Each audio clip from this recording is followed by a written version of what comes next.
नमस्कार दोस्तों, जय माँ दुर्गा, जय माँ काली। और दोस्तों, आप सबका स्वागत है दोस्तों रवि जी गुरु ज्ञान मार्ग में, रवि जी गुरु तंत्र मार्ग में। दोस्तों, आज मैं जो वीडियो बनाने जा रहा हूँ आपके लिए, कई मेरे भाइयों का ये सवाल था कि गुरुजी हमें ये बताओ कि जो आजकल पर्ची से देख के उठा के बता देते हैं बाबा कि कहाँ से आया है, कौन है, वो कैसे बताते हैं। और हमें बाबा बागेश्वर धाम जी, बाबा जी के बारे में बताओ कि वो कैसे लोगों के बारे में बता देते हैं, कौन सी उन पे शक्ति हैं और कैसे वो बता देते हैं दोस्तों। तो दोस्तों, कईयों का सवाल ये था कि क्या गुरुजी हम भी ऐसे बता सकते हैं अगर हमारी इच्छा हो, और अगर हम ये ऐसे करना चाहते हो कि जैसे भी हम बता दें किसी के बारे में कि जैसे कोई भी व्यक्ति कहाँ से आया है, क्या उसकी मन की इच्छा है, क्या करना चाहता है वो, यानी कि कहने का भाव है कि हम उसके ऊपर कुछ बता सकते हैं दोस्तों। हाँ दोस्तों, बिल्कुल आप बता सकते हो दोस्तों, पर उसके लिए आपको भट्टी के अंदर तपना पड़ेगा। यानी कि मेरे कहने का भाव ये है कि आपको मजबूत होना पड़ेगा और भगवान की ओर ध्यान लगाना पड़ेगा दोस्तों। ऐसे ही नहीं, बाबा धीरेंद्र शास्त्री हैं जो, ऐसे ही नहीं वो एक संत संत बने हैं जो सनातन धर्म को के नाम को और भी ऊंचाइयों पे लेके जा रहे हैं दोस्तों। क्योंकि उन्होंने जो जो सेवा करी हैं शायद ही आपने नहीं की हो, इसलिए वो इतने हाईलाइट हैं और रहते हैं दोस्तों। क्योंकि दोस्तों, जो शक्तियाँ उनके पास हैं वो शक्तियाँ आप भी प्राप्त कर सकते हो, पर उसके लिए आपको सबसे पहले समय देना पड़ेगा और मेहनत करनी पड़ेगी, फिर जा कर के आप ऊंचाइयों को छू सकते हो दोस्तों। दोस्तों, जो बागेश्वर धाम वाले बाबा जी हैं, उनके जो कुल देवी देवता हैं वो उनकी पूजा अर्चना पूजा करते हैं, ठीक है। और जो सन्यासी बाबा हैं उनका हाथ उन पे है, और बाबा हनुमान जी का, जो वीर हनुमान जी हैं, उनका आशीर्वाद उन पे है। तो जो उनके दूत हैं हनुमान जी भगवान के, तो उनको दूत बता देते हैं कि कौन कहाँ से आया है दोस्तों।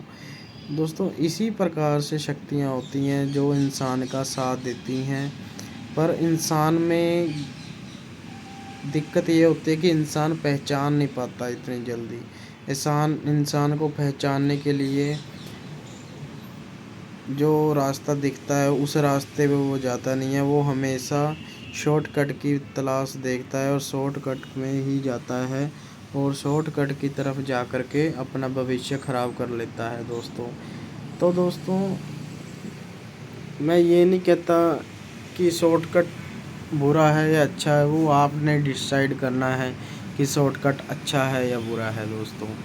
पर दोस्तों, मैं जितने भी व्यक्ति मेरे पास आए, जितने मेरे चेले बने और जितनों ने भी हवन करवाए, साधना सिद्धियाँ ली, मैं उनमें से सिर्फ जो 30% लोग ऐसे हैं जो मेरे को बोलते हैं गुरुजी जैसा आप बोलोगे हम वैसा ही करेंगे साधना में। तो उन्होंने दोस्तों गद्दियाँ भी लगाई, तो जैसे पर्ची बनाते हैं वैसे उन्होंने पर्चियाँ भी बनाई लोगों की और कल्याण किए जगत में। तो दोस्तों, ऐसे ही मैं इस वीडियो में आपको बताना चाहता हूँ कि थोड़ा समय लगता है, जब समय पूरा हो जाता है फिर आपको शक्तियाँ मिल जाती हैं, शक्तियाँ आपकी जागृत हो जाती हैं, फिर आपके साथ चलती हैं शक्तियाँ और हर बुरे अच्छे को बताती हैं दोस्तों। दोस्तों, जो बागेश्वर वाले बाबा जी हैं धीरेन्द्र शास्त्री जी, उन्होंने, अगर आप उनका पूरी उनकी जानकारी देखते हो तो उन्होंने बहुत ज़्यादा तपस्या करी दोस्तों। कहाँ पे? कमरे में नहीं, पहाड़ों के बीच में उन्होंने जाप माला करी, जाप किए, उनको फिर आखिर में सिद्धियाँ मिली। जब उनको सिद्धियाँ मिल गई तो वो आपके सामने ही है दोस्तों। दोस्तों, सबसे बड़ी सोच हमारी क्या होती है? अगर लगा लो कोई भी संत है, कोई भी गुरु है, या वो अपने किसी भगवान देवी का मार्गदर्शन कर रहा है, वो बोल रहा है कि मैं इनको मानता हूँ, और वो पर्चा बना रहा है, तो आप लोग सबसे बड़ी गलती क्या कर देते हो? आप उनकी बातें समझने की बजाय आप उन देवी देवताओं को मानने लग जाते हो। मैं ये नहीं कहता कि ऐसे नहीं मानना चाहिए, मानो, पर आप गलती क्या कर देते हो? जो आपके कुल देवी देवता हैं उनको आप भूल जाते हो, और उनको आप बिल्कुल ही किनारे कर देते हो, और नए भगवानों को पूजने लग जाते हो। तो फिर होता क्या है? जो आपकी समस्या कम होनी है और वो बढ़ जाती है, और फिर आप बाद में क्या होता है कि आप बहुत जगह घूमते हो और फिर आपको इलाज नहीं मिलता। फिर लास्ट में आकर के अपने कुल देवी देवताओं के पास आकर के माथा टेकते हो, फिर जाके आपका कार्य थोड़ा थोड़ा चलने लग जाता है। इसी प्रकार से दोस्तों, जो असली में आपकी शक्ति जागृत करने वाले वो आपके कुल देवी देवता हैं। जब तक आप कुल देवी देवताओं का आशीर्वाद नहीं लोगे, उसके बाद आपको कोई भी शक्ति नहीं मिलेगी। जब आपको उनका आशीर्वाद मिल जाएगा, तब आप कोई भी साधना या शक्ति को पा सकते हो दोस्तों। ठीक है? जय उनका कुल देवी देवता जितना मर्जी उच्च कोटि का हो या फिर निम्न कोटि का हो, कोई भी कोटि का हो, तो उससे फ़र्क नहीं पड़ता दोस्तों। दोस्तों, बात ये है कि अगर आपको मैं बता दूं, अगर पितर जो होते हैं ना, जो हमारे घर के पितर होते हैं, अगर वो नाराज़ है ना, तब भी हमारा घर का कुछ नहीं समाधान हो सकता दोस्तों। इसलिए हर चीज़ का महत्व होता है दोस्तों हमारे सनातन धर्म में। तो जो हमारा सनातन धर्म है ये बहुत ही ज़्यादा बड़ा है। इसको कोई आज तक नहीं खोज पाया, ना ही समझ पाया, ना ही समझ पाएगा दोस्तों। और दोस्तों, जो मैं आज आपको बता रहा हूँ, इसके अंदर आपको, जब आप एक बनना चाहते हो, गद्दी लगाना चाहते हो, तो आप अप्सरा, यक्षिणी और बड़ी बड़ी साधनाएं करना चाहते हो तो करो। सबसे पहले आप एक अपना मार्गदर्शन चुनो कि आप करना क्या चाहते हो। ये ना हो कि आपका मन कुछ और है, तन कुछ और है। एक समान सबको लाओ और फिर साधनाएं सिद्धियां करो।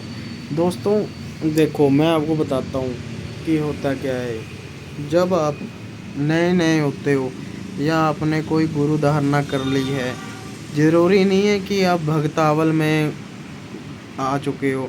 आपने कोई भी संत के पास जाके गुरु नाम ले लिया है, और उन संतों ने आपको बोला है कि बेटा ये नाम जो मैंने आपको दिया ये जपते जाओ, आपका भला हो जाएगा। तो आपने क्या करा, 50,000 10,000 नाम जपा, तो आपने सोचा हमें तो कुछ मिला नहीं है। तो आप मन में आपके क्या आया कि यार ये तो फ्रॉड हो गया। ऐसा नहीं होता दोस्तों। जब गुरु ने मंत्र आपको दिया है, गुरु मंत्र दिया है, उसको कम से कम 1 लाख जपो। अगर 1 लाख में कुछ नहीं दिख रहा तो 2 लाख जपो। अगर 2 लाख में नहीं जप रहा फिर 5 लाख जपो।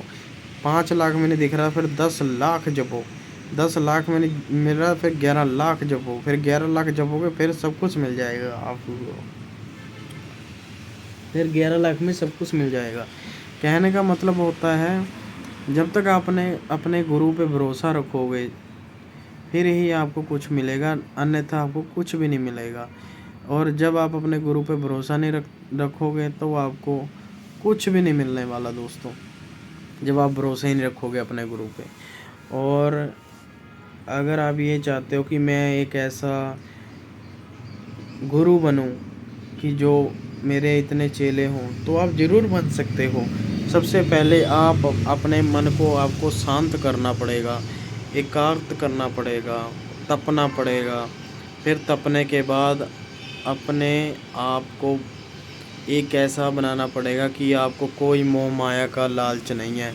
बताने को मैं और बता सकता हूँ, पर फिर वो है ना, कई बंदे चिढ़ जाते हैं कि ये गुरुजी सही बोल रहे हैं। मैं बिल्कुल सही बोलता हूँ दोस्तों। मेरे को ना तो कोई पैसे का लालच है, ना ही मेरे को कोई चीज़ पहनने का लालच है। मैं जो बोलता हूँ वो सीधा साफ शब्दों में ही बोलता हूँ और बोलता रहूँगा दोस्तों। ठीक है दोस्तों।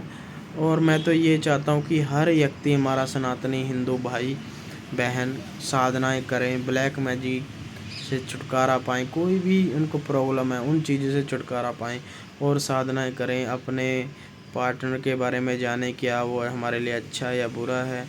कोई भी घर के लिए समाधान करें अपने आप से, हवन करें अपने आप से। तो दोस्तों बहुत सारी जानकारियाँ हैं जो मैंने आपको देनी है, वीडियो बना बना करके आपको बतानी है। इसी प्रकार से हम मेरे साथ जुड़े रहना, तो आपको मैं बहुत सारी चीज़ें बताता रहूँगा। और अगर आपने हवन करवाना है, हवन करवाना चाहते हो, तो आप हमें कॉन्टैक्ट कर सकते हो, मैसेज में हाय लिख सकते हो और पूरी बात कर सकते हो हमारे साथ। ठीक है दोस्तों। ऑनलाइन घर बैठे आपको उपाय बताए जाएंगे, इलाज कराए जाएंगे। इसके लिए आज के लिए इतना, फिर मिलते हैं दोस्तों। जय श्री राम।